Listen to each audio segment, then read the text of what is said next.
இங்க பாருங்க, எவ்வளவு அழகுங்க நம்ம தமிழ்நாட்டின் அடையாளமான இந்த பனை மரங்கள். இயற்கையின் அன்னை நமக்கு கொடுத்த கொடை இந்த மரங்கள் இல்லையா? பனை மரத்தின் வேர் முதல் உச்சி வரை உள்ள அனைத்து பாகங்களும் மனிதர்களுக்கு பயன்படக்கூடியது. பனைமர தொழிலாளர்கள் வசிக்கும் இடத்தை பாருங்க. மாசுபடா கிராமிய சூழல்ல இயற்கையோடு இணைந்து எந்தவித பொல்யூஷனும் இல்லாத சுத்தமான இந்த காட்டுல எளிய முறையில வாழ்ந்து வர்றாங்க நம்ம பனை தொழிலாளர்கள்.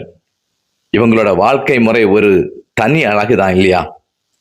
இந்த பனை மரத்திலிருந்து கிடைக்கிற பதநீரா இருக்கட்டும், பனை நொங்கா இருக்கட்டும், பனை ஓலைகளா இருக்கட்டும், பனை கிழங்கா இருக்கட்டும், கருப்பு கட்டியா இருக்கட்டும், எல்லாம் தமிழர்களின் கலாச்சாரத்தோடு பின்னி பிணைந்து கொண்டிருக்கின்றது. இன்றைக்கு நாம குடிக்கிற கூல்ட்ரிங்க்ஸ் மற்றும் பல வகை மது வகைகளால் உடல்நலம் எவ்வளவு கெட்டு போகுது. ஆனா நம்ம பாரம்பரிய பனைமரத்திலிருந்து கிடைக்கிற பதநீர் உடல் குளிர்ச்சிக்கும் ஆரோக்கியத்திற்கும் அமிர்தமா இருக்குது இல்லையா? அப்பேற்பட்ட பனைமரங்களை பாதுகாக்கின்ற நம்முடைய தொழிலாளர்களுக்கு அரசாங்கம் கூடுதல் முன்னுரிமை கொடுத்து இவர்களது வாழ்வாதாரத்தை பெருக்க வேண்டும். பனைமரத்தை காப்பது தமிழரின் கலாச்சாரம் மற்றும் வாழ்வியலை காப்பதற்கு சமமாகும். ஆதலால் பனை வளர்ப்போம், பாரம்பரியம் காப்போம்.